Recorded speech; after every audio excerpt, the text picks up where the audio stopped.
Thank you once again for joining this session. And I would like to quickly introduce our speakers as well. So, yeah, we do have Mr. Jaikumar, sir, Member Secretary Kumta, Chennai Unified Metropolitan Transport Authority, joining us online. And we do have Mr. Vijay Vatin, Joint General Manager, Chennai Metro Rates Limited. And then we do have Shruti, Transport Planner, VMRCL, Bangalore Metro Rail Corporation Limited. And then we have Mr. Gokul TG joining us from Kochi Metro Rail Limited. And Mr. Bapu Daikwad, Joint Engineer, Pimpri Chinchwad Corporation. And Mr. GT Prabhakar Reddy, sir, Chief Transport Manager Operations, Bangalore Metropolitan Transport Corporation. And then Mr. Sadhya Narayanan Shafrin, Urban Strategy P from Rain Matter Foundation, I'm so sorry. And then we do have Dr. Bhairavi Joshi, Director and CEO, BYECS India Foundation, Diksha Chaudhary, Program Manager, Toyota Mobility Foundation, and then Manisha Sharma from a Senior Associate from the Urban Catalyst, and Sujata Hinurani, Principal Landscape Architect from OSS Designing. And then we do have Mr. Narayan joining in online soon. He is the CTI co-founder of Humor. And we do have Miss Alupama Star from DIMS. And then finally, we do have Philippe, our director from Urban Mobility, WRA Ross Sector for Sustainable Cities. So with this, I would like also to welcome all the participants. We do have full house debate and looking forward for the discussion on last mile connectivity. With this, I hand it over to Rohan, my colleague, to WRI. Excellent. Thank you much. Thanks again for setting the context. Samit, welcome everyone. Thank you for joining online as well. So let's start the session quickly. Before that, I have Mr. Srinivas Solavili who will do a quick icebreaker session for you folks. Okay, I don't know if any ice need to be broken, but it's been a long day, the last session before the end of the day, so we want everyone to bring all their energy into the room. So we have a fun Menti for you. So bring out your phones, get ready for some action. Yes? Take your phones out, there is good signal, we checked it. And those of you online, you can go to melty.com, enter this code. Ready? Yeah, just hearing. So we're going to brag for city rights, so you better get on it, or your city is going to lose. Okay. Let's go. Sonal? Okay, the first question is, which is a bigger problem to solve? Is it really the last mile or is it the first mile? Which one do we talk about more? Which one do we actually solve more? Which one needs to be solved more? Okay, right now is a type race. Completely, okay, first mile is taking the lead.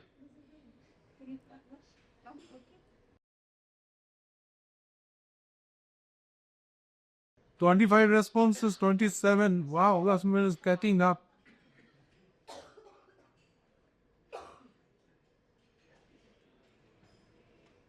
Okay. I think we got all the rest. Somebody decided to make first mile wins. Alright. 50 in repeat. Sounds good? Hello? Yes. This looks like it's rigged. But anyway, we find out during the session. Next, please. Okay, now there are many different modes of last mile. We all know this. We often talk about auto, we talk about bus, we don't talk about walking, we rarely talk about cycling. I'm biasing your answers, but now you can respond to this question. Which one needs more attention than what it is getting today? Should corporations focus on footpaths so that more people will take public transport? Or should we provide more parking so everyone can drive to the metro station? What do you think? Okay, walking is winning by a mile. Only on PPT and screens. Yes. Well, that's why we have this. So we are going to work on it, right? When you vote, we are going to record it secretly and hold you accountable later. Okay. Yeah. Auto is Risha. Auto is auto rickshaw. Yes. It's called different things in different countries. Felipe is just coming from Indonesia. What is it called there, Felipe? Tuk tuk. Okay. I just thought it's because of the rack. Rash. Okay. So, like Pawan was saying, an MP always wins in conferences and echo chambers, so I get it one. Congratulations, everyone. Next, the last question. Yes, this is the most exciting question. Keep all your biases aside. We assume that all of you have visited multiple cities. So, which city is handling it better? Rank them. There is little arrows, up and down arrows next to each of the city names. So you can keep pressing this until you feel happy with the result on screen. Is lobbying allowed, Srini? Lobbying is allowed, yes. Anyone who votes of Meguru will get Why you guys extra speaking? speaker bag that is not given to non-speakers. I have stolen a couple of those. Delhi is winning, my goodness. If you don't connect Karo on Delhi, who will? But I think Delhi does win. And it's also true. And Dims is here. And Kochi is winning. Kochi, how many people here from Kochi? Okay, with 2 people in the room, it's winning, so it must be genuine goods.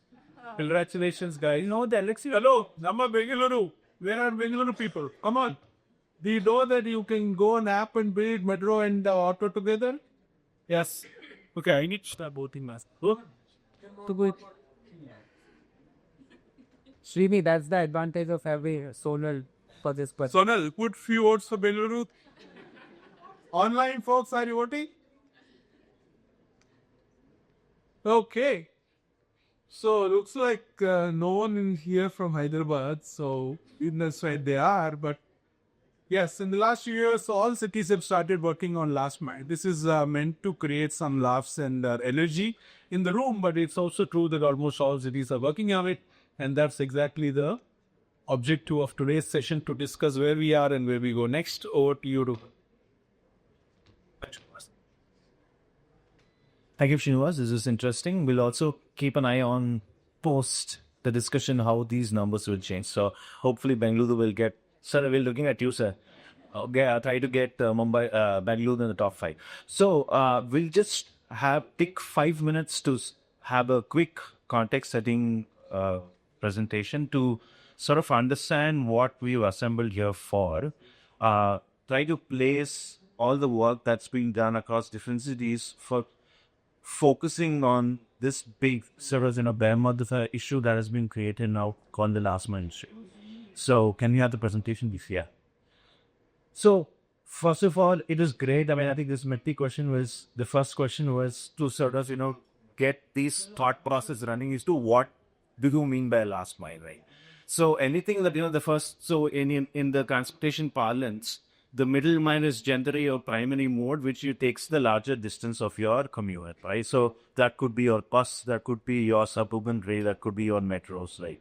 So whatever takes you from home to this sort of middle mile is generally the first mile. And then whatever takes you from this middle mile to your place of office or work or anything else is the last mile. The interesting thing is post 5 o'clock, that flips, right? Whatever happens from your office or education institutions takes you to the middle mile, that becomes the first mile. And then consecutively from the middle mile to your home becomes the last mile. So the question sort of, looking at last mile, the catch-all term is also interesting, and that's sort of, showcased in the Mentimeter as well, right? Both of them are like, neck to neck, because the issue is sort of access to mass transit. That's the larger discussion point that needs to be had here, and that's the discussion hopefully we'll have in much more detail over the period of another 75 minutes. So the major focus of last mile, the first mile, has been because of the exponential increase that we have seen on the India metro rail network, right? From sort of 100 operating kilometers in 1995, it's grown on to more than 800 kilometers. And every city is coming up with metro rails now. So in Bengaluru, just like 15 days back, we had the yellow line, because you big sort of, interest that was generated because it goes into the heart of the ITA sort of system of Bangalore. And that has also reached its, peak sort of, ridership as well. But there's also one thing that we've seen is, while there is a lot of excitement for metro, we still see that what the projection was when the metro was designed for and the actual ridership, it's yet to reach its full ridership potential, right? The metro policy that was designated 2017 also makes a key point to say that last mile connectivity is one of the driver for these ridership to sort of uptake of this ridership.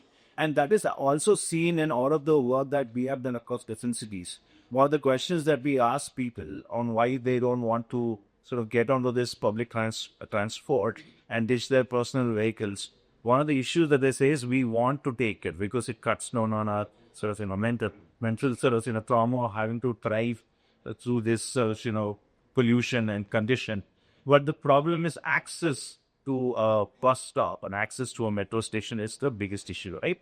And then going from there to your workplace and so forth. So one of the impediments for this uptake not happening is because of this sort of lack of first and last mile. Next one. So, like I was talking about, so like across different cities, it's not specific to one city, but across different city, you see this saying that, fancy terminals are there, but, a poor connectivity or access to this is leading to people not taking it. So when we let's go to the next slide. You can go to the next slide. So one of the ways that we've had multiple discussions with different organizations and government entities across different cities, and these are the key sort of verticals that we see could sort of spur people taking more public transport and sort of alleviate this first and last mile issues. One could be a dedicated last mile set. Many other gentlemen and everyone was here, the experts here, you see that your organizations already set this up. They were dedicated to last mile, which has sort of understood there's an issue and trying to sort of solve for it. There's also open data policies, which talk a bit about how giving access to information to people, so also gives them the incentive to, if you know when the next bus is coming, when the next connectivity is happening with your metro, it gives people a bit more information to take this metro and buses. The other one is this multimodal integration. The more multimodal integration pool is cycles, the NMTs, making footpaths easier to walk, also spurs people to take public transport. The other one, of course, is improving station infrastructure. It's very much key, right? Universal access is one of the most important criteria when you see when new development comes. So these are the key demands sort of, which we see in urban demand with the focus on seamless and connected mobility. So taking all of this into account, we have sort of, tried to focus our discussion, and this discussion is focused on this 3I framework. What we're looking at, we're calling institutionalization, integration, and investment. When you talk about institutionalization, we sort of, establishing an urban mobility sort of, agency within government entities. Or many, Chennai, for example, is already set up on Kumta. And that specific last mile says, we are master set up a last mile says, which we'll discuss about. And also talk about capacity building within these organizations. The other one is, of course, the seamless physical and sort of digital integration that needs to happen. One of the ways is open data format. Can that be universal format that is used? One of the formats is DDFS. ORTC is an important player, bringing sort of financial components to it to make single journey ticketing happen. Can that happen together with physical and digital infrastructure? The third one, of course, the most important one, of course, is investment. Can there be a dedicated fund that could be created to have sustained synergy of not just doing one station, two stations, but sustain it over a period of time across different scale? So this is the framework that I want to leave with so that we can start a discussion on. And now we'll sort of get it with the other discussion part. Yep. In the meantime, I think we have a quick presentation from Kumta. Mr. Jay Kumar of Kumta, you deliver a quick brief introduction. 5 minutes presentation about the formation and progress in institutionalization of multimodal integration. Sir, over to you. Yeah, not known everybody. Thanks for the opportunity. Thank you, WRA and the other team on this. Just I will know, we have few slides. I will share about the Kunta, how they were formed. And no, even though the act was passed in 2010, the past 3 years, it has been made as a separate HOD level officer has been boosted, and it has been capacity building also happened. So we have started functioning. Just a few slides I will share. Please, yeah.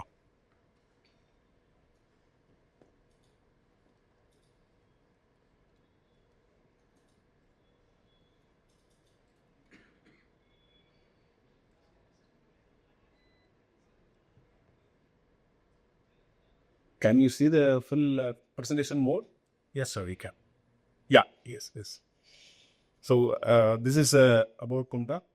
It is moving people and goods seamlessly through an integrated, sustainable, safe, and resilient transport ecosystem. 2010, the act was passed, and various meetings happened. Then 2022 onwards, only a type of activities started. And the overall area, Kumpa area is Chennai metropolitan area. It is expanding around 590, around 6,000 square kilometer area, covering 5 districts, including the core Chennai district, 100%. And this is a second amendment also happened recently, 1 year back. So it's a revised constitution. The authority is headed by the Honorable Chief Minister of the state. And the Vice Person is the Minister in charge of housing. And the Minister in charge of transport is there. He is a co-vice chairman. And the mayor is there, Chennai mayor and chief secretary, all the secretaries, including general managers, Sadal Vaidpe, or the members. And next level, because authority, the chance of meeting is very rare in a year, once or twice. So we thought we will make an executive committee headed by the chief secretary. That will go frequent meeting, and operational and detailed functioning can be monitored and implemented. So chief secretary is a chairperson of the executive committee, and various cutting level officers like member secretary, CMDA, transport commissioner, commissioner of police, MTC means urban bus system, urban transport corporation managing director, Chennai Metro MD, all are the members in this executive, including notice treatment. And the roles, everybody knows example of auditing, various studies, integrated planning, a common committee, funding and oversee key transportation project. And CFP also now we have almost completed farm against mobility plan latest. So there are a few key initiatives. We are doing planning and project initiatives, multimodal integration, policy interventions, road safety, traffic management plans also we are making. So Kunta is having a mixture of people. We have officers from all the related departments on deputation. And then we have hired experts from open market. So we have representation from police, RTO, highway, Chennai corporation, and MTC, Metro, all the departments. Experts like senior transport specialist, or urban planner, data architect, environmental specialist, and so forth. Too many experts also there. Modeler, you do up there. So we have the left-hand side, if you see planning, the mobility plan almost ready now. City logistics plan also almost 80% ready. So we are doing the bus transport improvement, and last mile connectivity, Vince is doing it almost 75% ready. Parking management plan and vigilance is umbrella program, we are doing it. Then MMI, integrated TPT, this is a first of its kind in India we are planning. Bus, metro, Indian Railway, plus local last mile, first mile, cab or auto. So all put together, one integrated app, Chennai One, that is getting ready now. It will be launched within a couple of weeks by one of the chief minister. And MRKS is there, one irrigated suburban, the household state town will be taking over. Similarly, policy, you launched the parking policy for the Chennai metropolitan area. Very novel features are there in the parking policy. Institutional structure we recommended. Then street design guidelines, it is a ratio. Road safety, we have a road safety expert also. We have trained police personnel also, about 50 police personnel. Especially, conventionally the fast data collection and investigation is a gap in the system. So our expert team are adding value to the across industries and the traffic management plan, junction improvement, circulation plan, so many extensions for your study. These are the overall initiatives. Then we have a lot of subcommittees: road safety, multimodal, digital Chennai, urban mobility resilience. These are all guided by the concerned field level head of the departments. And then we have an empowered committee. That committee approves the sectoral funding, and the infrastructure committee, city logistics coordination committee. So we have around 8 committees in Pulta. So this is the overall about Pulpa. And regarding last mile, shall I discuss afterwards, or what's the value? So we'll get back to you. Thank you very much. Yeah, thank you. So this is a brief about Pumta. Yes, thank you so much. Let's see the section of the early chat. So, yeah. Definitely. So thank you very much. This actually gives us a great sort of starting point, because we are talking about institutionalization, and I think the Kumta, which was set up and Munta, sort of gives us a sort of a springboard to start the discussion. So we will begin first with this perspective of metro and bus and public transit agencies, who are basically at the center of addressing this kind of ridership gap to the last mile solution. So with that in mind, I'll start with you, Mr. Vijayavathat, who is representing Chennai Metro Rail Limited. Good evening, all. Vijay Vadan. I take care of last mile connectivity, ticket integration, and ridership program. So when it comes to last mile connectivity, we have 3 blinds. One is with MTC, the other one is with corporates. The third will I'll come back to you. The first is MTC. Basically, we have 58 kilometers of operations, out of which it comes of 41 stations. So though we commissioned, it started 10 years back with 9 kilometers, and year on year, an average of say 7 to 8 kilometers added. At the end of 2022, we have completed our full operations of 58 kilometers. And in MDC, initially we have added 10 buses, and then due to the demand, we have added additional of 22 buses. And to be frank, we have taken a survey with our metro passengers. Though we have 3 lakhs of passengers traveling in MTC, only 9% of metro users are traveling in MTC. And they basically looking like the feeder that exactly look like a metro. And the MDC is giving a headway of 45 minutes. And also CMR is applied for STU. In case if you want to do a feeder and to collect a fare, you need a government approval. STU is nothing with the state transport authority. So we would like to hire 105 feeder service with a length of 5 to 7 meters. This is completely GCC model.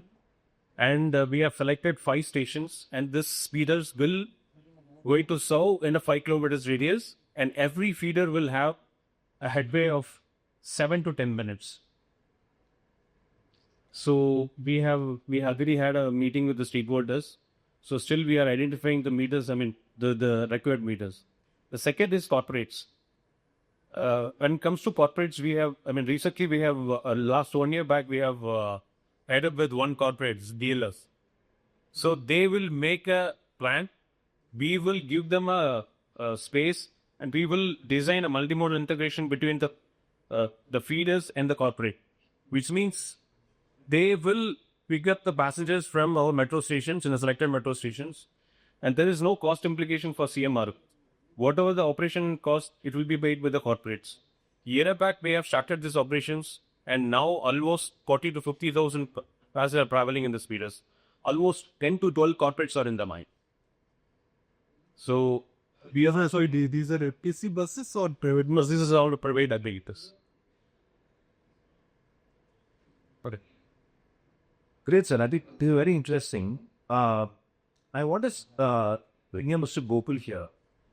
Listening into these kind of strategies that have been deployed in Chennai, one of the fascinating things about Kochi is Kochi also has something called the water metro, right? So we're very interested. to also understand what has been Koti's strategy to sort of, bridge this last mile. Also, what have been some challenges that you've seen in operations? We have feed bus count. I mean, it is pick up on terms. Yeah. So we have three layers of first mile and last mile activity. Probably first is the NFP infrastructure that we have developed around 40 kilometers of fecal to the both sides feed consideration. So when we did a first mile, last mile survey of our passengers, what interesting fact emerged was that around 25% of our incoming passengers use walking as their first option to access institutions. And if you get into the CBD area with the obvious statistic, which is the congestion increases, 50% of the passengers walk out of the metro station, which means that investing in NMT makes some sense. And it might not give you tangible benefits by different, but that infrastructure itself improves the CP as well as the access. We have had improvements on the NFT sector for loads from AFD. But the second line would be the auto rickshaws, which we've placed in the many stations. You try to keep it more electric. So we own around 75 our electric auto rickshaws. And then we have given some feeder licenses to certain other electric auto rickshaws. And wherever it is not enough, then you first give it preference to the CNG autos and then the diesel autos. Very used to diesel autos. But probably the idea was to introduce electric auto rickshaw mobility in the CPN, which probably has improved the presence of electric auto rickshaws in the city down the line, because they see that this is a viable mode that can be. We also put up charging stations at few stations. Around 25 to 26, 3.3 km to charges for people plugging it. The other one is the bus service that we've recently launched. We had to purchase a bus. So the company way that a DCC model or a captives model is better. But in our case, we tried to get the STU running the feeder bus for us, which didn't happen. We waited for 3 years, it didn't happen. We tried with again a few outsourced licenses. Again, it was not the quality of service was not very good. And then at some point we had an opportunity for funding of buying electric buses, and probably we thought that it was a good opportunity not to lose that opportunity. We bought 15 buses, uncapped small. Yeah. So by making merger of necessity, what happened was now you have the 15 buses, you probably have to run a proper. And then we tried to again contact STU that were you interested in running these buses? But then they said that you build the infrastructure, you give the buses, and then you pay the viability capitalist, which was not possible in a way. So we said we had to pay back some loan in this, so we are going to operate by ourselves. So finally what happened was we were forced to operate on our own. And I think it turned out well in a sense, because now we have got more handle on operations, because now there is money involved. We have to work efficiently and then keep on iterating and improving your own services, because at some point of time the finance is going to ask you what are the returns on this. So we are not no longer kind of managing a contract. Managing a contract means you're not completely involved in operation.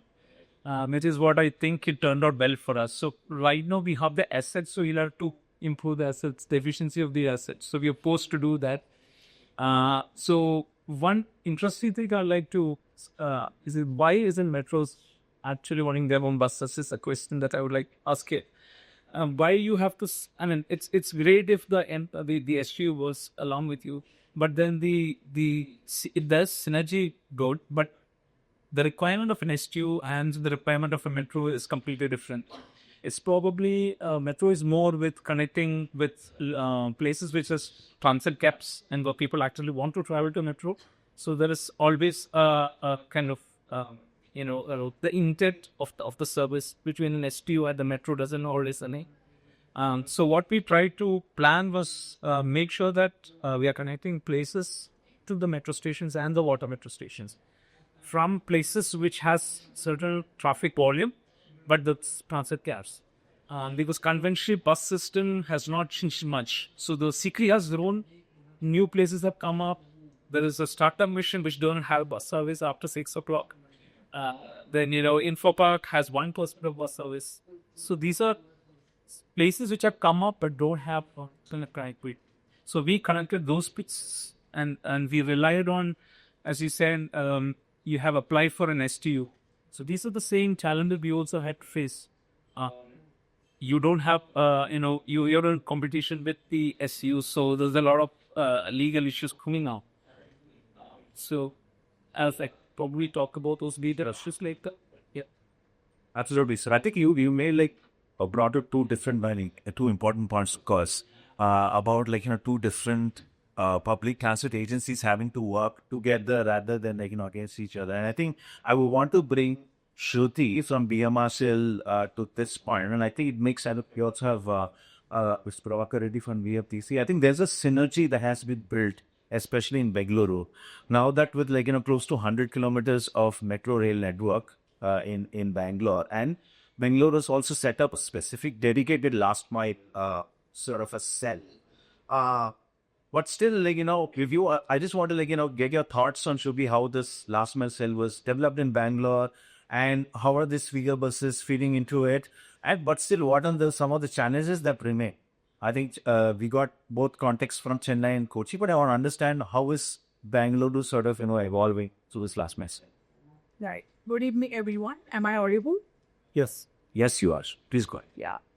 Okay. So I would like to begin by saying that the metro itself, right from the designing phase, is designed in a way that it has all the characters, like it has a proper MMI base, it has the bus base, and it's designed to have the last mile and first mile connectivity properly integrated with the metro. And apart from this, metro has a dedicated department itself. It's called Connectivity and Asset Management. That's where I work as well as the transport planner. This looks into the connectivity aspects to the metro stations, and this internally has established a last mile connectivity set, which happened recently, but also before this, also all the decisions that were taken, that was an integral part of the Connectivity and Asset Management department. So this cell which is formed right now, it's in charge of planning, surveying, analyzing, as well as any kind of decision making, and before it comes to the notice of NT. And these, the cell and the members of the cells coordinate regularly with the agencies such as the MTC, BBFP, Prabhakar Reddy sir might be aware. He's also a part of it. BTP, NHAI, and all of these people, regular survey as well as regular meeting to know what is happening on ground and what can be done. And as of today also, today itself, some of the members of this last mile connectivity cells have gone on ground to see regarding the yellow line connectivity, how the frequency can be increased or where additional metro feeder can happen, and also how to shift the metro buses very close to metro station, not just the feeder buses, but the regular buses as well. So this survey is happening live now. So, and with all wonderful work of all the whole team, we can say that we are currently operating 224 buses, feeder buses as of now, along 52 metro stations, which is running about 2,800 trips per day. This is the current situation of Bangalore. But apart from this, in terms of last mile connectivity itself, BMRCL coordinates with a lot of government agencies. For example, it's coordinating with BTP for provision of prefixed auto fare booth systems, and it's coordinating with DART for establishing the pedal board, which supports the cycle infrastructure. It's been done in 10 stations and is being expanded to 10 more stations because of the demand. It also coordinates with the private players such as Namba Yatri, which is currently has signed a MOU and has set up a kiosk in Indira Nagar Metro Station. So these are about the last mile connectivity and how we are coordinating with the agencies. But apart from this, BMRCL also engages actively to step a foot on digital platform. This year itself, it has onboarded and it shares all its data, be it the schedules, fares, tickets, all of this data on ONDC platform. It's open for the third party. and also calls in for a lot of startups to engage in innovative AAS solutions. Apart from this, BMRCL as well as BMTC had participated in Enro program in which they opened up their data in GTFS format. And so 60 innovative startup solutions was received, and two of the winners are being funded through CSR fund. But yes, BMRCL and BFTC actively participated and readily opened up their data for this challenge. So we do welcome all such innovative challenges, be it third party as well as the government organization itself. Apart from this, very recent and upcoming project is the indoor station navigation that we are doing. It's not at launch, but it will be launching in maybe a week or two. So it is digital navigation through mobile itself, because whenever there is an integration station interchange, people tend to get a lot of too confused, such as Cubbon Park or Beat Majestic and stuff. So we have piloted it at Vidhan Sadar metro station for now to check and seek the feedback from the people, and then expand it to all the other metro stations. So this will be launched soon, and it doesn't run on Wi-Fi because underground station doesn't usually catch Wi-Fi in automobiles. This will run purely on a Bluetooth device. So it tracks your location through Bluetooth device, and then it gives you approximately where you are and where you want to go. This few of the innovative solutions that the MRCF is currently doing, along with a lot more which I might have missed here. But also, Thank you. I think we'll come back to you on this. So we'll definitely give time to other speakers as well. Karo, you for sure. Thank you very much for giving the perspective at it. So now we'll bring Mr. Prabhakar Reddy sir, and you are managing one of the largest bus fleets in the country, and we also had this conversation of how there's a synergy between BMRCL and BMTC. Just want to understand, and you've also been instituting new feeder bus services, new lines. We just wanted to run through, how effective they've been. What are some of those, how are they being effective in serving these metro catchments? And how do you go about coming up with new lines? Just want to give an overview of your process. I will tell briefly about BMTC. BMTC operates, we are having 7,007 buses today. That is, the city having second highest number of buses next to Delhi. And we are operating about 6,200 schedules every day, covering the 12.5 lakh kilometers and carrying around 44 lakh passengers on daily basis. And our totally we are operating about 65,000 trips on daily basis. And we receive more than 50% of the revenue through UBIOT. And coming to the metro feeders, we are operating about 228 metro feeders today. Out of 84 metro stations, we are directing 52 metro stations. And we are operating 62 routes. Some of the metros have 2 to 3 routes also. And our trips are around 2,800 trips. And we are almost 2 lakh passengers are traveling on a daily basis. The only problem with these metro feeders is, the metro feeder average route like this is around 10 km. If I go to BFTC, our regular operation is more than 20 to 25. And per bus, I am utilizing 200 kilometers in Mofizil areas. Here it is hardly 160 kilometers. And the earning per kilometer in SU city, the most important current matters is there are, we mentioned this. The gap of earning per kilometer between regular city operation and this metro feeder is roughly about 20 rupees, 30 rupees. My earning per kilometer in regular routes is 62 to 68 rupees, whereas here it is around 40 to 50. It varies from location to location, metro to metro. But coming to the metro, initially we started with 30 buses, 40 buses. We increased to 228 buses today. And we have a plan to go for 300 also.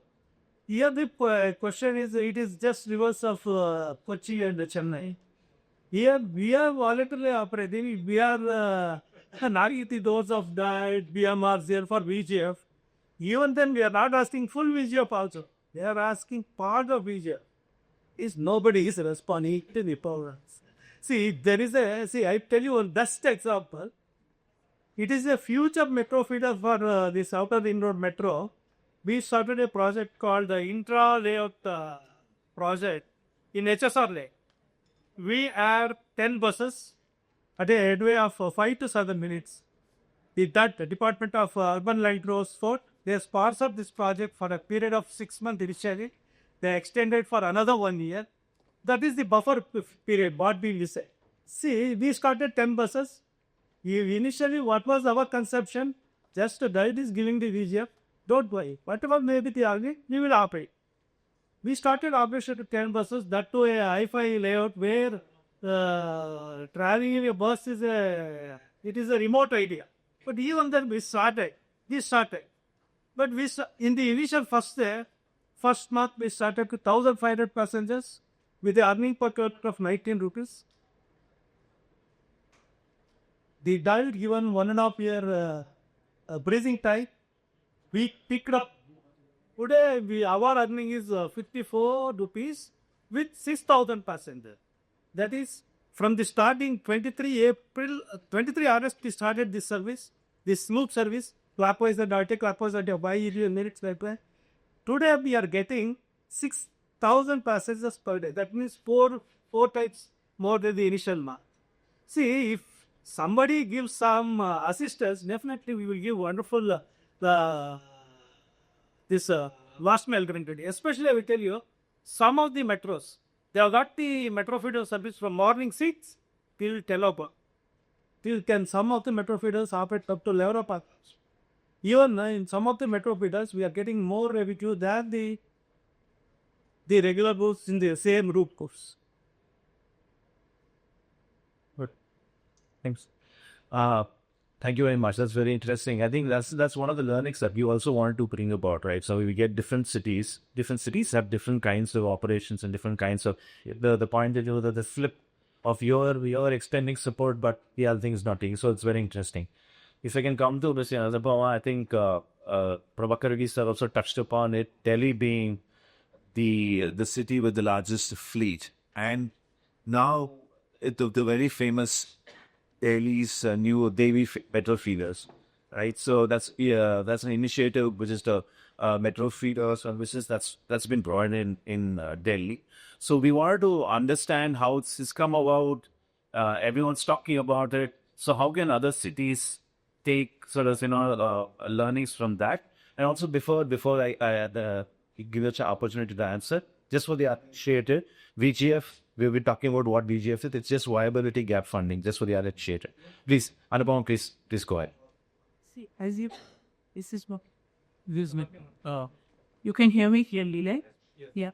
So, as you know, Delhi has... it's working. Yeah, Delhi has the largest bus fleet. Okay. We had around 7,500 buses, standard size buses operating in the city when we started planning for feeder bus services. Actually, we found that we have areas where the big buses cannot even reach. So how do you bring people out of those areas to our long haul transit lines? So how do you do it? So we were planning, and then we have gone into various forces of designing the routes. How do we go it through so we have run it through physical surveys, collected passenger feedback, and also superimposed it with AI-based Trafinix. So we have engaged with the IIT Delhi also, and then we have come up with routes which match with the passenger travel, and now we have started operation. The plan is again very impressive. We want to induct around 2,080 buses in Delhi in the future. So now we have inducted around 500 old buses in the feeder bus scheme. So we have started just in May. This May we have started. So we have designed these routes under GCC law, and the routes have been designed in such a way that they bring the people out of their neighborhoods to various points of interest. So you want to go to the marketplaces or the hospitals or the metro station, wherever connectivity is the main foundation stone here. So this is how we have done, and this feedback is too good. In Delhi, you would know that the fares, okay, we have the largest fleet, but we have the lowest fares. So in the with that kind of lowest fare also, we are earning what you have mentioned, around 58 rupees a kilometer. The passenger demand is extremely impressive. It calls for, a closer look of far more structured thing that do we want to increase more buses? Do we want to maybe just tweak the routes a little bit? Lot of suggestions are coming in. People want more connectivity.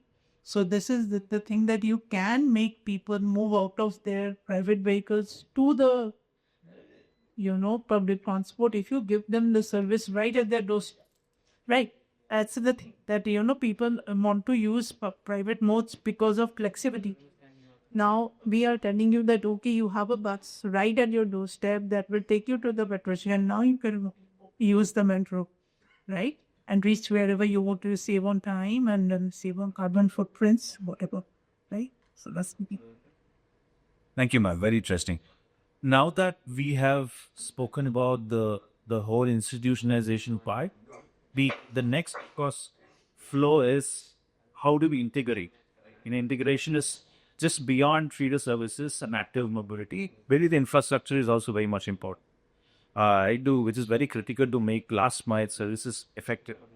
To that end, I would bring Mr. Gaikwad to hear your thoughts on how has Bimpri Chinchwad Municipal Corporation advanced these kind of non-motorized transport, what we call NFTs, infrastructure, and integrated it with the multimodal plan, right? And how has it sort of advanced all of this? And we also want to understand what are the challenges that you, sirs, and had during this implementation phase.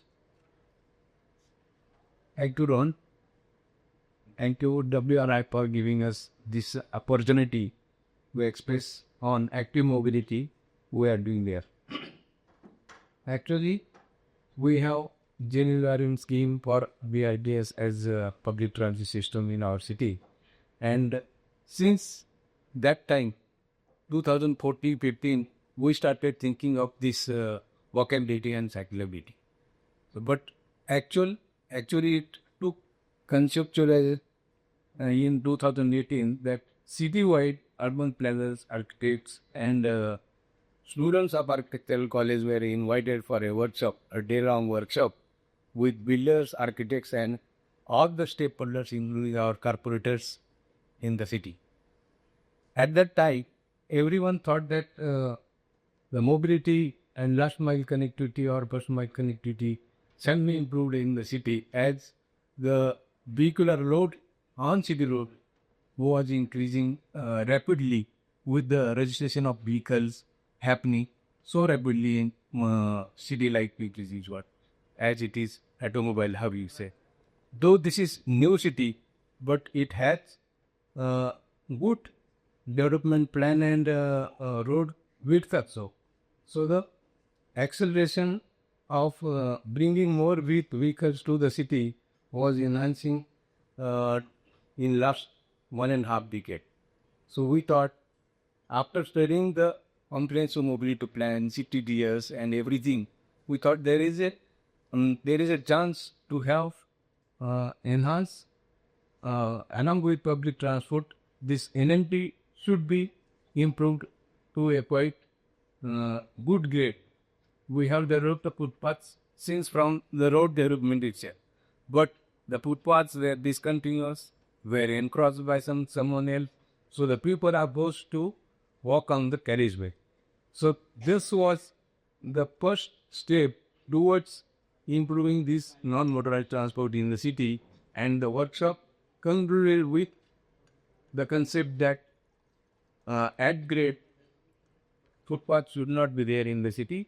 If it is provided, HS are provided at grade, those are definitely bound to be used by the vehicles as parking. So, as per IFC norms, footpath should be 6 inches above the road levels, and it should be walkable. It should not be encroached, and it should be at a level. Earlier footpaths were there, but they were discontinuous. As the property entries are there, it is at grade, road level itself. Then the people doesn't prefer to walk on the on such footpath, we will walk on the road, where matrix here. So, the concept in that workshop from the stakeholders came up as a Harit Setu. It is Harit, green walkways to be connected for various public places where people are gathering. So it is maybe a park, maybe a public transport node, maybe some public building where people come for different kinds of works, and all such things shall be collected with walkable footpath, shaded footpath, and along with the cycle network, if it is improved for neighborhood to neighborhood, then this will materialize. The things came forward and we have named it as a Setu. It is connection. It is moving people from one place to another place by active mobility, by walking and cycling. So this concept come forward along with 4 layers of thinking, that connecting through streets as well as footpath and cycle tracks, and then based on the network, greenery to be improved on the streets so that footpath will be walkable throughout the year. Otherwise, in summer season, people will not walk on it.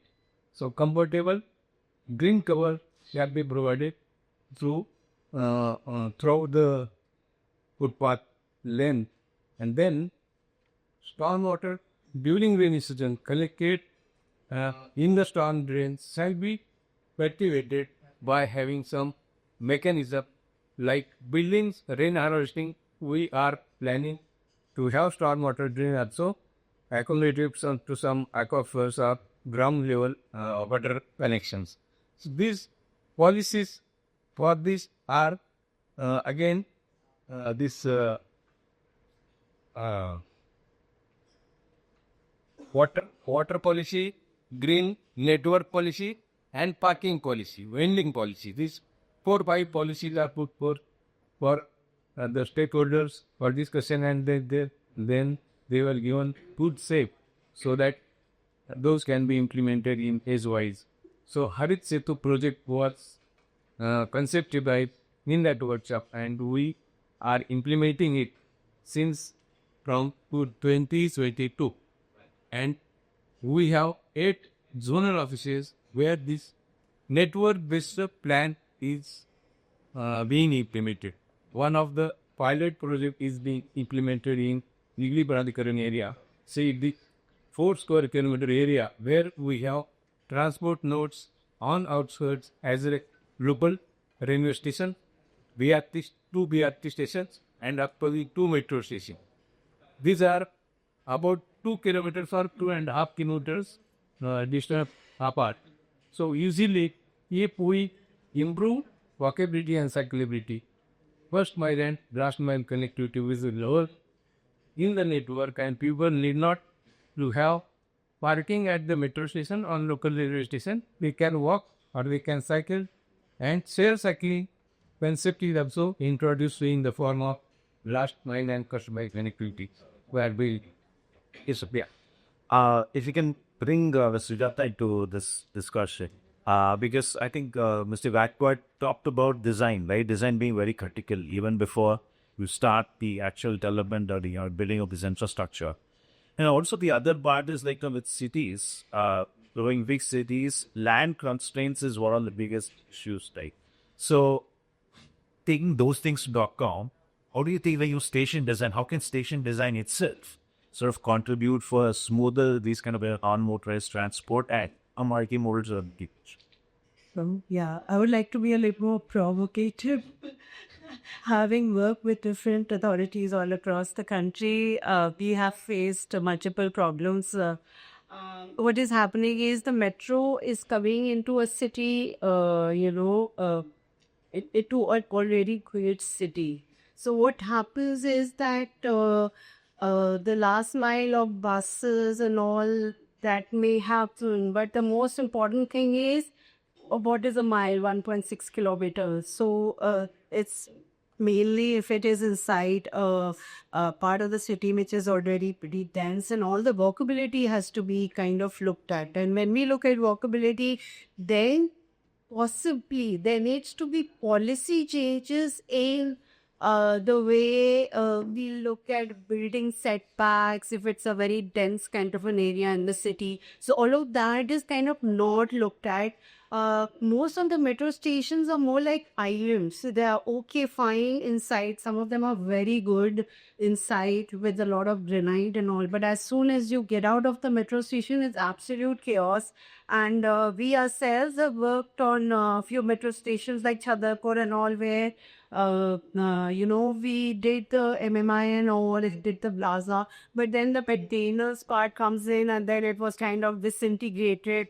It is like a life of a public space that has to be maintained and looked after. The last mile connectivity department is there in EMRC, but it is not really working, I wouldn't say. What sir also mentioned about walking and all is the most important, and what we forget to look at as, people are using metro and captive spaces. So many people use the metro, and the civic infrastructure around the metro is as important what is inside as well as outside.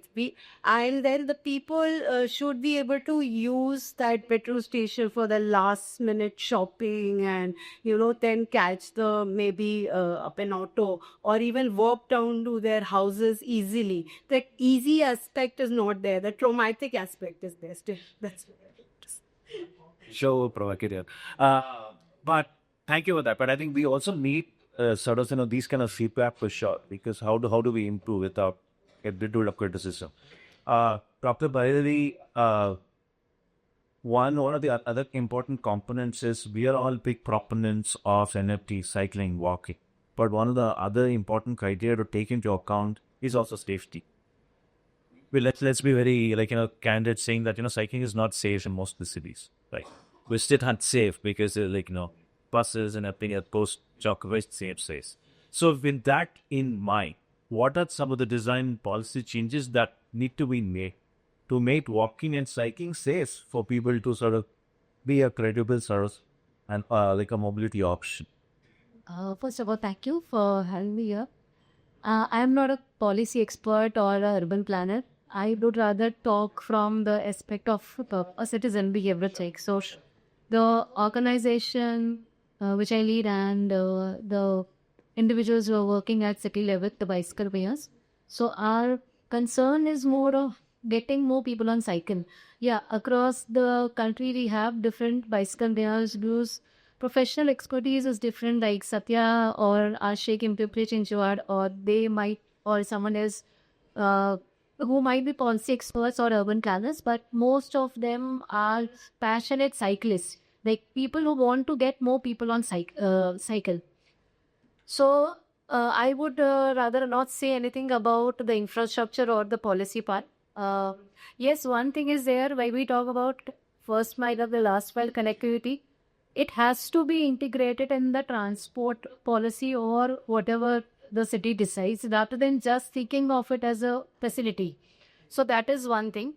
And yes, when we talk about cyclist or cycling or walking, walking is a little bit more safe than cycling. People navigate the street very easily and they take care of themselves. When it comes to cycling, it is like taking care of themselves at the vehicle and the vehicle itself. So it is a little bit more tricky when you cycle through those dense areas. For walking and cycling, both the urban beauty, the dense treescape and everything is necessary. So that has to be integrated when the metro or the bus services and whatever is planned at a city policy level. So these are the things I think which would promote more cycling. And one more thing which we always forget is like the city or the government, they do not have a facility of providing or have the necessary funds allocated to behavioral change campaigns or nudging more people to use the cycle, like if there's a PBS, or to cycle or walk to metro. Like we should start, investing in that part also. Like if you have a metro, if you have a dense, good urban space, activating the citizens, creating ambassadors around that area, and asking more people to utilize that services is more important, because at the end of the day, we want more people to use the public transport. So whatever connects it to, we have to even talk about that. That's None the great talks. Now we come to Mr. Satya. Now that you heard multiple thoughts about MMT, NMT, MMI. Want to hear your thoughts about cycle, and also in addition, what do you think corporates have, right? To incentivize to make cycling a viable sort of last mile move. Sure, yeah. In true Bengaluru style, I have an app for that.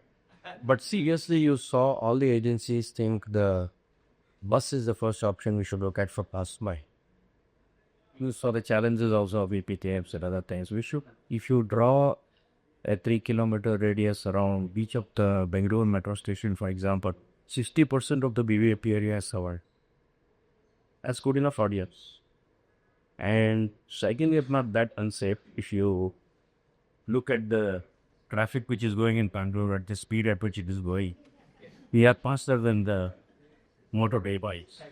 It is always useful. Yeah, it is always useful like how bucks are serving. Treat them with respect, they will come. Put infrastructure, they come. Those 10 stations that are having the cycle stands was done by DOLT, I guess, a design of pedal port and 10 more is no use. It's on afterthought. There are enough stations today which have empty parking lots, so then I have cycle stand. Or the concessionaires are not making sharing it. You and I shared one phone where it was being ripped up for something else. But it's just about treating your passengers as best, because you are competing a bit door to door. And see that if you give them decent enough options, like you saying, and maintain those facilities well, give them opportunities to park safely, I think most of these problems can be solved. You can then work on force within. Auto rickshaw is that first and last mile is more costly than the entire trip itself. It will solve for some people who can't walk at sea. It's okay. We should provide people with all kinds of choices and make it proper. People will choose different types of percentages they will choose, and then the operating models will work itself out. Some will work, some will not work in some places. The deterministic way in which you're saying bus has to be last mile reinforced. Yeah, sure, we'll try all of those things. But at some point, let's go back to the people and say, you choose the best mode, I'll give you all the choices available. Make all of the choices available. Build infrastructure like how they are doing for cycling. It cannot be. The active mobility, like the graph showed, like you said, it will only be docked here, nothing will be done on the ground. And I think that is the important point, is if you don't consider all of the choices and make them available, tweak them out. And today corporates are using it. There are 853 corporates across 115 cities using the platform to encourage cycling in their campuses. And these are willing people, the brave and the bold, who are willing to take the chances. And they're showing that I am perfectly better off. Let them do it. At least respect those 8,000 people who are doing it. Why do you go after the fence sitter who doesn't work? I think if you make those choices, all stations default have all options. Auto rickshaw stand, bus stand, cycle stand, good footpaths around it. It will work. We are just being too deterministic about one or two solutions. Make them well, I think it. So like the old adage goes, I spilled it and they'll come.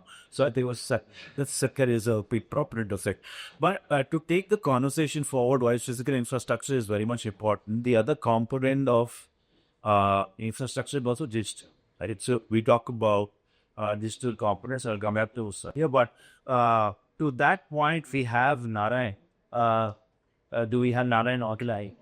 So who's the CKO of Rewalk, which we previously talked about.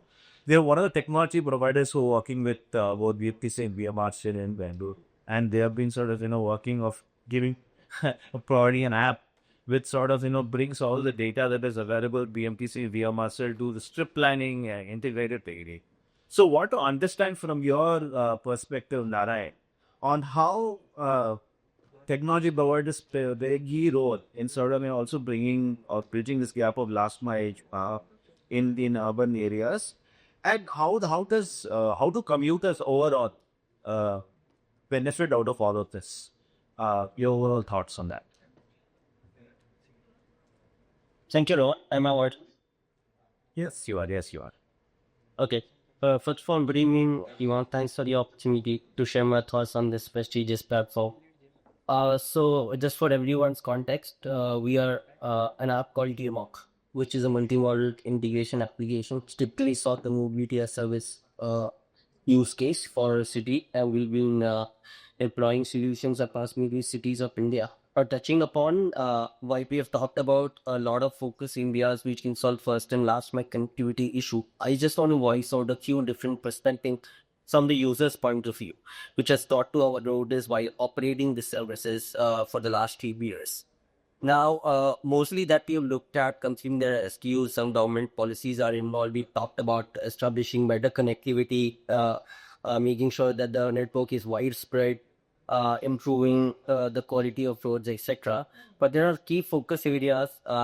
While we see that most of the public transport network is good enough, which can solve majority of our last mile connectivity issue problems, we've also figured out that while we have enabled the data connectivity, so on our application, we've ensured that through our GTFS open data policy, we have given that power to the end user to be able to identify what is the best way to commute at that particular point in time, given the fact that there are enough options available to commute between point A and point B. We have still users talked about that there still requires more realistic and real-time data problems. They want more improved and flexible journey planning, which means not one size fits all solution.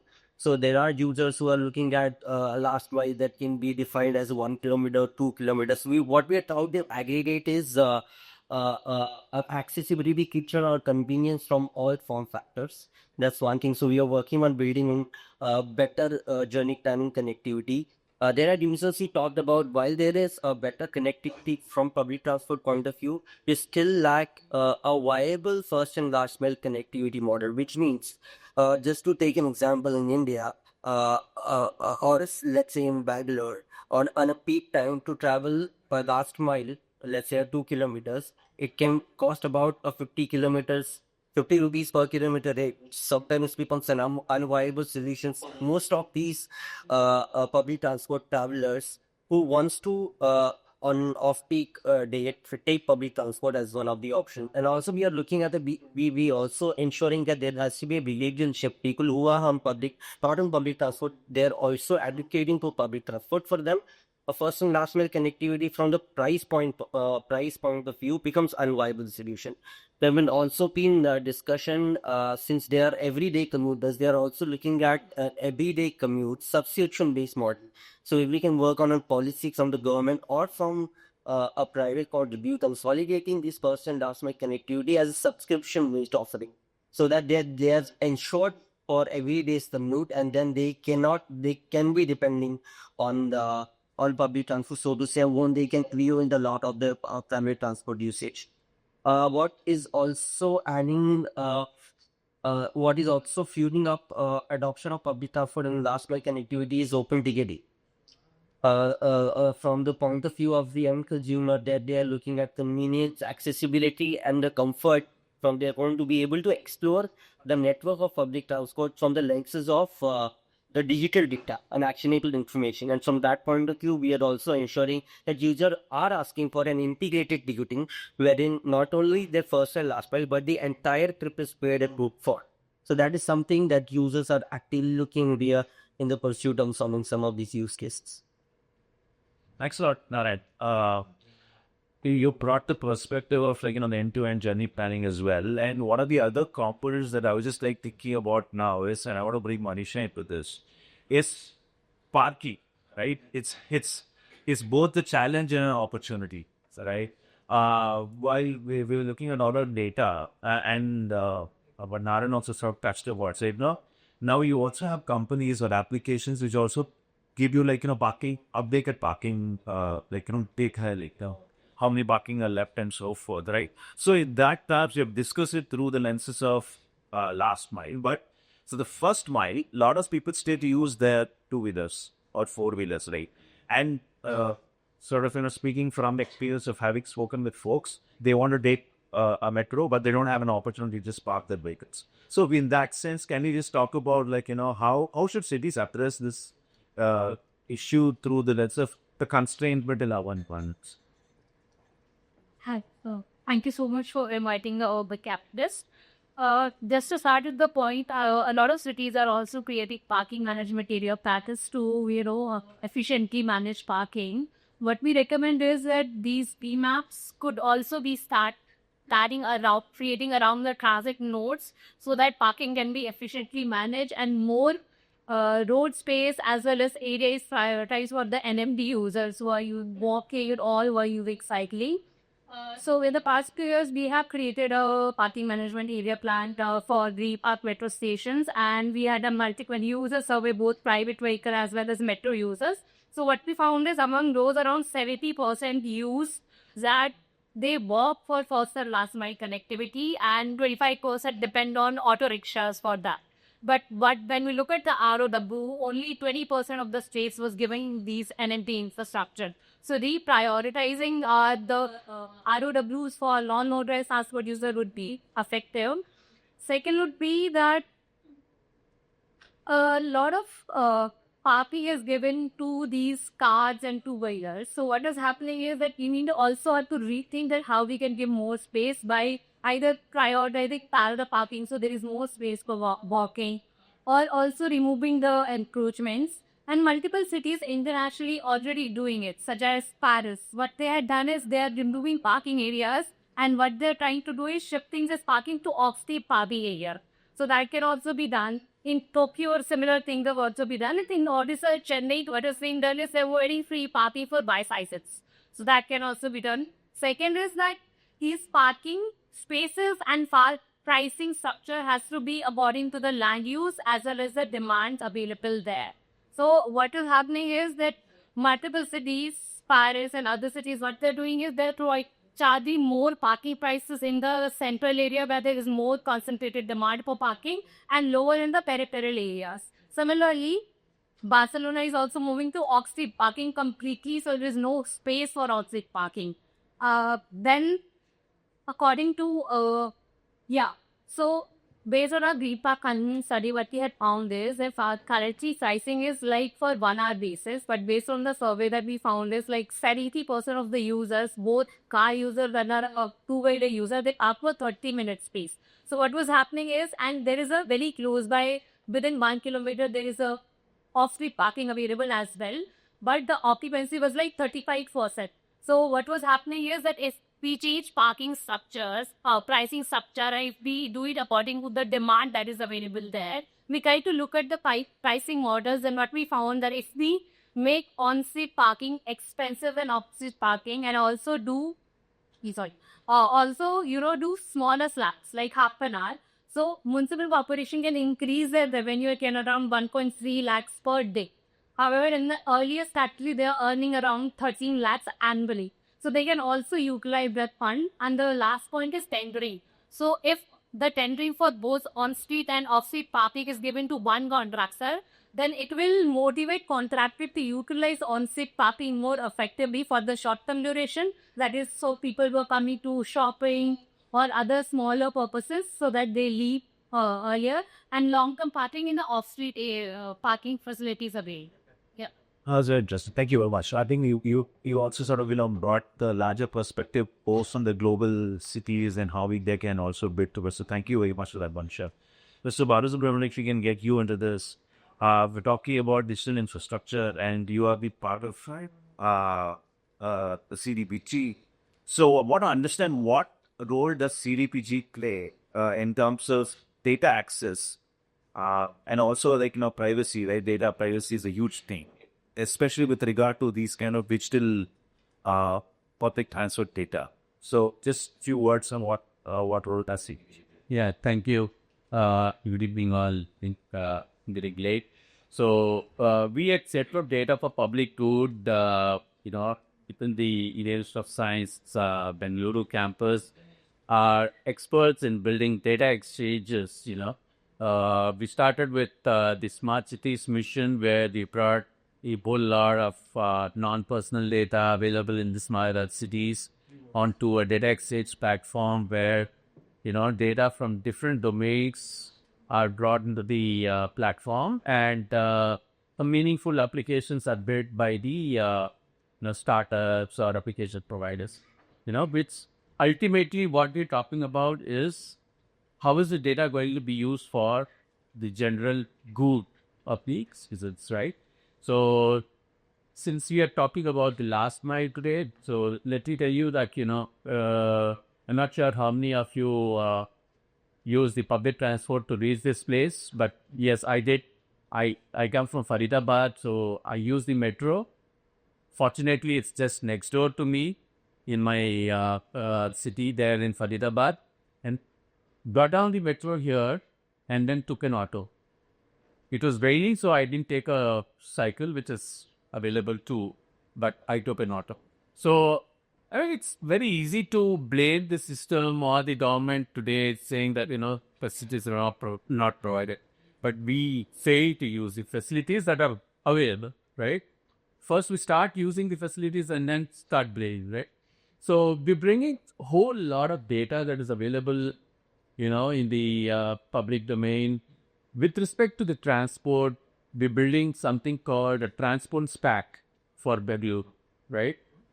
Working very closely with, of course, WRI and a whole lot of public and private players, the MTC, BMRCS, bringing the bus data, metro data, the UDO bikes, the auto rickshaws, right?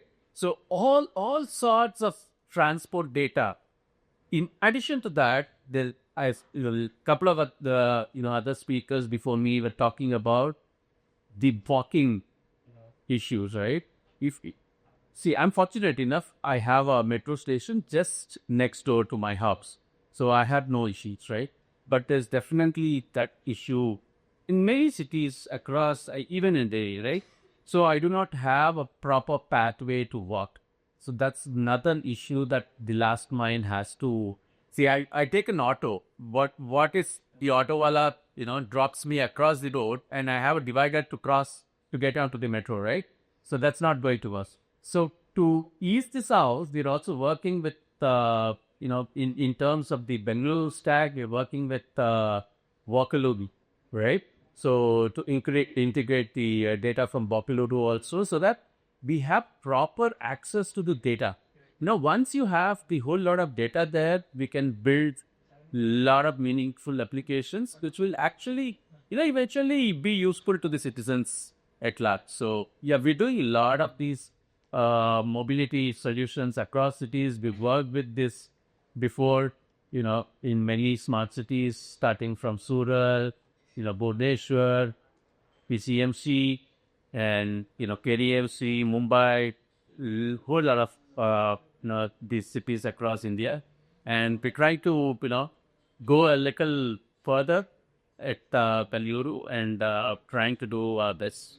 Yeah. The symposium is coming. Yeah, I just wanted to talk about this, and we've also started with the hackathons going along with the data symposium that we do every year. This year we had the symposium on 14th and 15th of October in IISc, and I wish you all just go through the CDPG portal, Center of Data for Public Good, IISc, and register. Please attend the symposium. You'll get the whole canvas of data available across domains, not just mobility. But yes, we do have a very specific mobility track on both days. The WRA is one of our organizing partners. And we also have a hackathon that is going hand in hand with it. And we had a cutoff date a couple of days back, and quite astounding, right? We started with the hackathon very late this year, and we just had less than 10 days to close down, and we already have more than 450 teams participating in the hackathon, which means people want to solve the problem that we have at hand. That is the last mentality. I want to reveal a big secret that people are not aware of anywhere in India, but one of the biggest GTFS data set available is VFTC, and VFTC has equipped all their buses with the real-time typing devices. And it's been a tough road for VFTC, but thanks to this hackathon and the CDPG one, now any of you can get your hands on a VFTC real-time data. Only available through this hackathon for now. If the hackathon is successful, it will become live. This is why my selfish motive to promote it here and get all of you to play with the DTFS data. Rohan? Enough. I think we've reaching the time, paucity of time, but I want Felipe to sort of, I intentionally kept you the last, okay, so that you could listen in to all the different perspectives that you're hearing. I know this sort of. But I'll come to deep shops, of course. Of course, I'll ask you a question. It's all about finance. We'll not let you without the money at my hands. Arab, I also, you want to play that 1 more minute, so like last of. Sure, sir. I'll come back to you. We'll go for another round. Philippe, now that you've heard about, from your administrative service, putting on your administrative cap, how do you think, how can we incorporate both this kind of physical infrastructure and digital infrastructure and sort of through the lens of a planning framework for an ideal city, how can we integrate all of these components to make last mile effective? Thank you. Right. Well, first of all, I commend what's been discussed here is very interesting to learn about all this research. And thank you, Rohan, Shri, and all the team for putting all this together. It's very interesting. The first thing, and I might be going to say something very obvious, but the first thing to say it's if I offer you all to teletransport today after this meeting to wherever you're going, probably you would choose that rather than even using the metro or any of the metro, right? And I always use this example because I think it's important that we understand that whatever we do in transport is always going to be something better that could be improved, or that's people actually would choose for. I bring this because competing with cars or with something that is more comfortable is very difficult. And that means that actually our efforts has to go in two ways. The first is if we know cars and other things are not sustainable, even being electric, because of the consumption of energy and congestion and other things, that means that we need to make sure that we charge more money into that, the use of those cars and the time and the use of the roads. But on the other hand, and maybe this is the most important part, the question that you asked me, then we also have to improve our transport systems and to make sure that we're within infrastructure, to make sure that we are offering every way. Now, I already mentioned it. There is a concept which is propagate as a service, which means actually the more reliable I can make my system, the more people should use it. And the more reliable means that when I step out from my house, if I know how much time I will walk, if I know how much time it will take me to take a bicycle, if the bicycle is available, actually, and then if the bus when I arrive to the station will be there, or if I have to wait, that will help me to make the right decision, right? Otherwise, I will maybe change my mind. What happens normally in our cities, I'm Colombian, by the way, so yeah, I come from it, but what's out too in an undeveloped country. So, what happens in our countries, in our cities, is that actually when we are trying to go for the bus, we'll know like it's gonna take 10, 20, 30, and sometimes even more time to wait for the bus. That makes things very difficult and not reliable. So when trying to connect these two worlds of digitalization, information, infrastructure, and what we have, we need to end up with having something that we can utilize in two ways. One, for the government, so the government can really connect. And I point on myself because maybe I should have started with this. I was a part of the government of Bogota before. I was the Secretary of VP there. Before that, I was the CEO of Fred Milenio.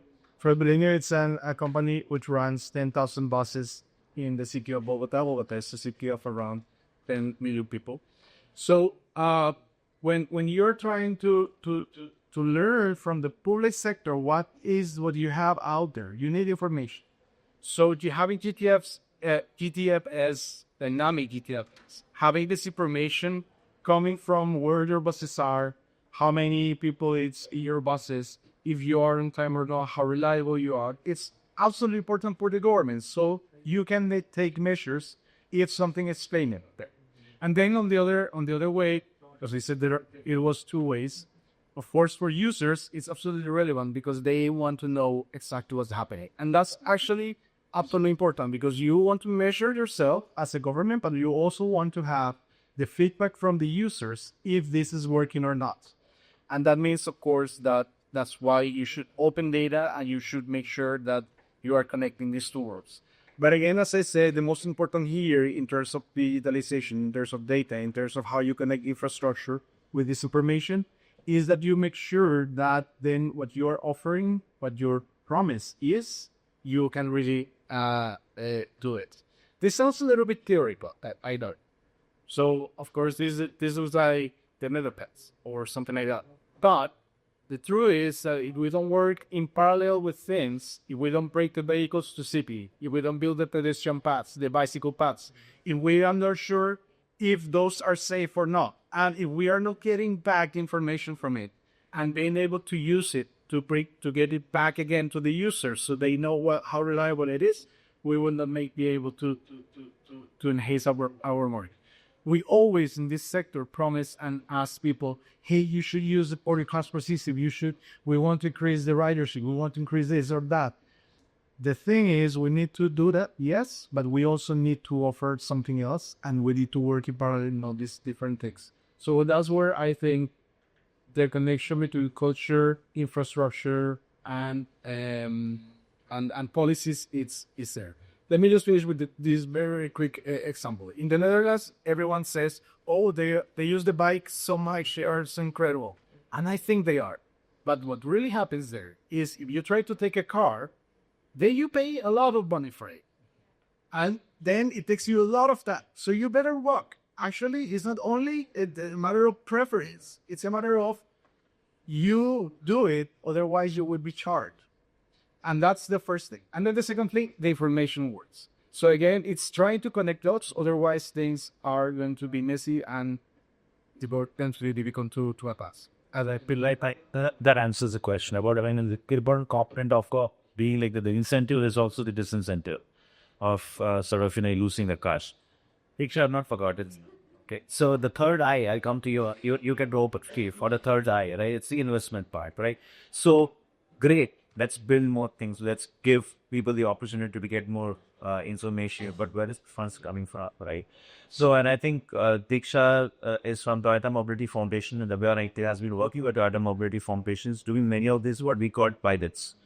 So this is like the test beds to come up with new innovative solutions and work out for 6 to 8 months pilots, right?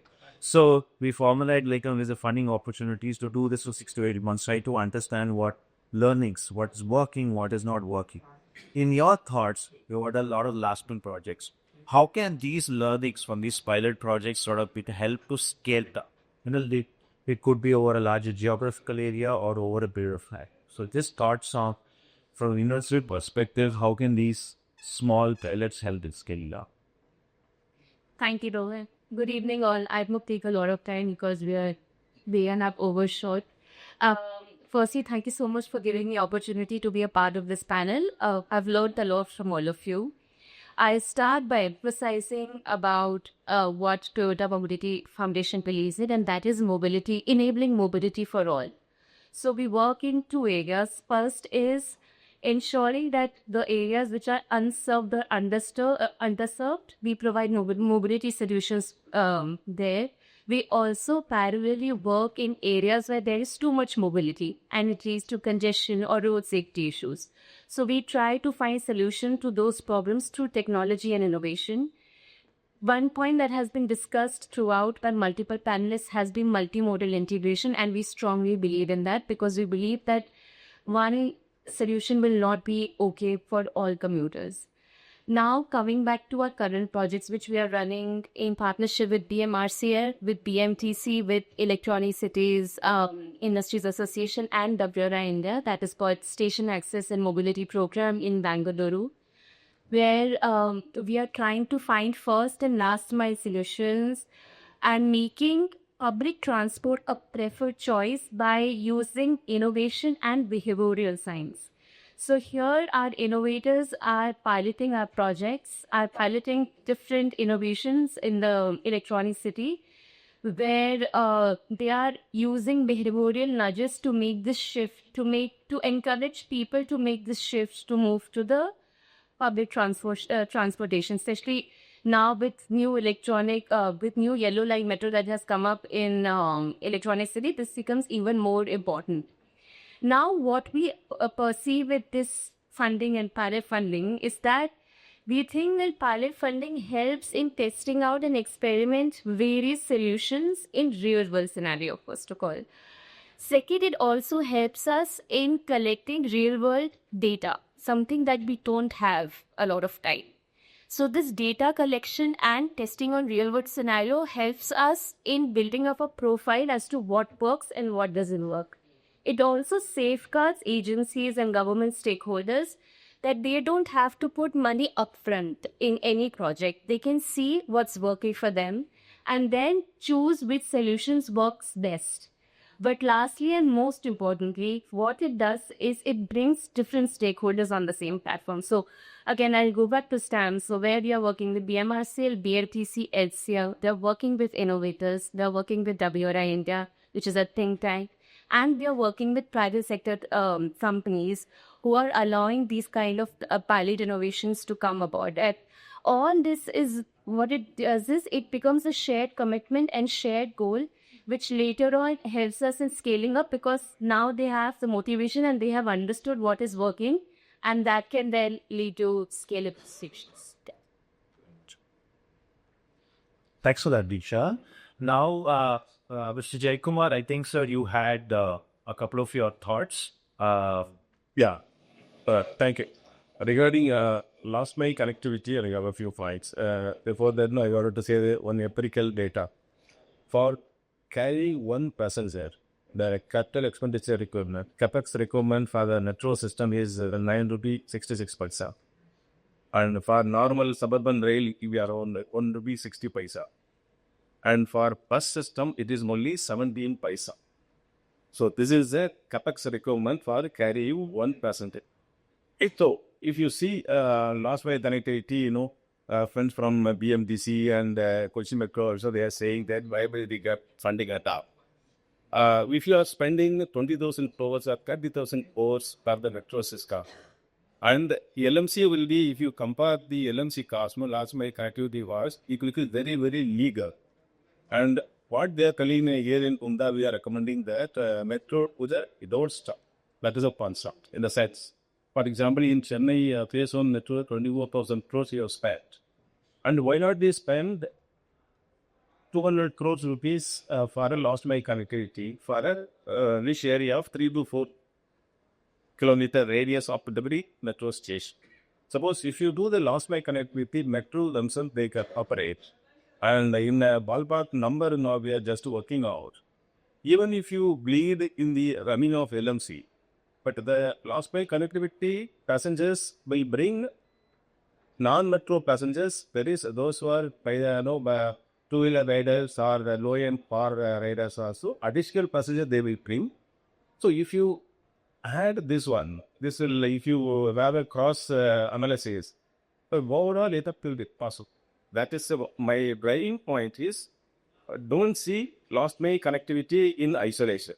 We have to see the combination. For example, a small 10 plus 2 or a 12 plus 2 vehicle last mile connectivity you are running, a metro is running. 10 passengers are running, for example. I am collecting only 10 rupee per passenger, 100 rupee. Your expenditure is, for example, 140 rupee. That means you are losing 40 rupee there. But the 10 passengers, out of the 10, 6 passengers will board the metro. So they will take 20 rupee ticket. So whatever rupees extra will be getting. So if you cross verify or cross analyze this number, overall last mile connectivity plus the metro additional ridership, that will be first. So this point actually, or a senior management, we can explain how to go. So VGF is not a bad idea. In fact, if you, yes, I am spending 24,000 or 63,000 crores in a metro system. Why not they spend it and see what is the effect? That is what they are saying. So I think last mile connectivity can be done by the metro systems and the feeder services. Feeder services are 10 kilometer and above. Those are the feeder services. Extreme end of the metro station, we can run feeder services. That can be done by conventional by the STU, state transport and entities. That is the viewpoint of regarding last mile connectivity. Then internet ticket we are also launching in with all the enablers. This is a Olak Sky and it is a component of Journey Planner also. We have a parking app also embedded on that. It will show the parking status, everything to the. So that's all to my end. I have a lot of ideas. No, sir. We realized that we assembled stalwarts from all over India and we assigned value to that. So out of it is our call. Sir, what you said is phenomenal. Can you hear me? Yeah. Can you hear me? Yes, sir. Okay. So what you said is phenomenal, and Rohan and I were thinking, should we organize a virtual conversation? Should we organize a virtual conversation? We have Kochi Metro, Chennai Metro, BMTC teams. Everyone is here. Are you all open for a follow-up conversation online? Because what sir is saying is about measuring the effectiveness. Sir. One of the things about last mile is, okay, metros are running in losses, while some of them may accept, some of them may not accept, but we know the financials of metro are such, that's a presentation. So the whole last mile conversation, whether it's cycling or bus, is actually going to recover some of the investment made in metro. There's an elephant in the room we don't talk much about. So can we have a follow-up conversation? Maybe invite all of you.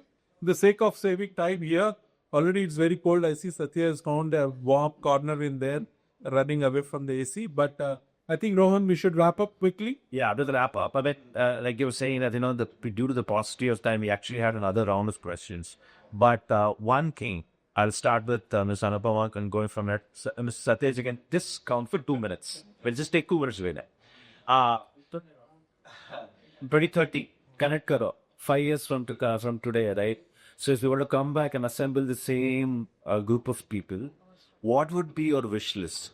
Quickly, what do you think would have been achieved? 2 or 3 words. What should have been achieved in 5 years from now? 2030, connect Karo, what's happening? And let's see that we have a more shared modal share in favor of public transport. Yeah, that's the most standard answer I would give. What's the number? What should be the modal share for public transport? 70. 70s. All right. I said 5 years ago. Regular needs 90 because of the number of cars we have. Probably Delhi does. But Yes, sir, please. Probably I would love to see everyone using the public transport to visit this place, and also the use open data to come here. Exactly. Okay. I'm reminding you of your work. Sir, Mr. Gaiswar. Yes, active mobility, public transport, and other modes other than private automobiles shall be enhanced, and it should go up to 80% of the city trips. Okay. Is increase the stakes. 8%. Manisha, all the pressure is on you. parking is my issues. You don't have. All parking is paid, right? In 5 years from now, all parking should be paid. Parking in cities, breaking demand should be. Good luck with that. That's what we picked as revenue model for the city. Excellent. Somebody write this down. These are portable codes. Sir. Every metro in the city should have a strong sustainable last mile delivery in terms of size of meter and appropriate. Okay. Thank you. Vijay. Fadya, wish list. No, I wish all of the good practices from everywhere is able to be replicated. Standardized. Kaskumta is there and WhatsApp is doing its own thing and their test map data which we try and see how each of the give a ripple or tap. Lipe. To show some successful stories about the creation of networks connecting public transport, bicycles, and the segments. Fact is, Satya, what should be the modal share of cycling in 5 years from now? 20%. 20. All right. Ambitious. Shasa. The first thing is Chant. institutionalization of VGF. How many people vote for that? Institutionalization of VGF. Okay, let it be recorded that overwhelming majority voted for VGF.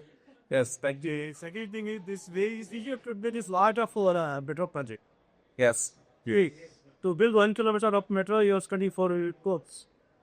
We are not asking VGF for ever, at least for initial 3-4 years. Once the services are established, they are run like a regular bus service. Metro budget should include VGF for feeder buses. That's the cycle doesn't need any. Yes, no gap and not. Yes, but To add on to Satya, one more thing, the cities present here who are talking about metro, they should have a massive bicycle parking also. After 5 years, at least we hear from that at least we have a bicycle parking. At a PDS. Yes. PG, data, and open data. That to start with. Another one which I really miss, the bus, literally the bus, is renewable energy charging infrastructure. I had an opportunity for funding which I didn't realize then, but now was going to help a lot with both environmentally as well as financially. We should have parents. So like that's the HCDG charge. we had a slide that we couldn't show at the time, but we have a list of which cities have DTFS for bus, for metro. 5 years from now, do you think all major cities of India will have GTFS for bus and metro? Yeah, ready? You already did it. Okay, Kochi has done it. Bangalore is half done it. I think 5 years from now, yes, absolutely. Yes. In Delhi, we have. Yeah, because Delhi has it. At least we've spoken to more than 100 cities in the last 4 years, and many of them already are having it or no. So you have an idea on your UDX of which cities have which GTFS. One dashboard will it. Yeah, we have all the data available on. No, it is dispersed. Yeah, dashboard. I understand. Yeah. That will be great to have. Yeah. Maybe that can be an outcome of this division. Yeah, thank you. So I would suggest that we work on area-based plans for each and every metro station and look at Connect Karo at every level, at the horizontal as well as vertical. And as somebody said that don't worry about the number of predictions, just connect in as many ways as possible and then the people will come. The problem is the disconnectivity. Sure. I would love to see cities one-upping each other, how they solved last mile connectivity issues rather than discussing the issue connections. Even more competition. Anyone in the audience would like to share the news, Avinash? Sir, any of you? Please pass the mic around. Take up his pass one. We had planned an elaborate Q&A conversation also, but as you go, people are catching flights and leaving. Please feel free to share any of your views, any of your. Yes. So 5 years from now, Connect Karo should be connected. 2030. Connect mat karo. Connect kar diya. Kar diya. He has to embarrass me in my Hindi knowledge. Oh, okay. Okay, Avinash, any party comments? No, it's been a very interesting discussion. I think the representation in this room is mind-boggling, right? If you think about it, we have folks from Chennai, we have Kochi, we have Delhi, of course, we have Pune, and we have people with different backgrounds. We almost never talk about parking when we talk about last mile. So I'm so glad that Anisha is able to represent the learning for parking. And parking is one of those crimes that gets away without any punishment, right? So much of public space is taken away by people, privileged people, without any rationalization. And then it not only takes up space, it also prevents people from walking. So I hope we have more discussions on parking. I am certainly inspired by many things that I've heard here, that at least we should have a follow-up online conversations. I hope all of you join that. We'll be sure to invite all of you. And we hope one of the things that we did, Soumya is sitting there, we have a retired hurt batsman this morning, but she had a small fall. She's developed along with Shruti at team in Metro, Avinash, Chintat, team. We developed a methodology for designing last mile feeder buses in Bangalore. And that is what, in conjunction with BMRCL, BFTC, okay, if you take a station, what should be the way of geospatial analysis, jobs, road network, road width, all of that, and bus routes. This is a whole analysis done on coming with bus routes. And I'm sure Chennai has done it. They've done a lot of analysis. Gupta is there now. And so maybe we can all come together on what are the best practice for designing feeder bus systems. What should be the parking policy? Why should it be cycle parking free in every metro? I was very interested in asking Kochi if they allow cycles to go in their water metro or in their regular metro. No, the metro is. In the metro, yes. If you put cycles in our metro, there'll be riots because there's no place for people. So right now we are in that situation. But yeah, it's a great thing to see. So we really appreciate all of you coming here, spending your valuable time. Please get to know each other. We are hoping that it's also builds a relation between the practitioners and experts that are sitting in this. There's a collective experience of 100 years working on last mile charities in this room and virtually. And it's very important to have entrepreneurs like Narayan and Tupac come in as well, and funders, as Rohan keeps reminding Diksha. Oh, we have a big fact check book that you can give at all of us. But it's very important to encourage innovation and entrepreneurship if you want to solve last mile. So thank you very much on behalf of WRI and all of us, Niti. Thank you for your pass.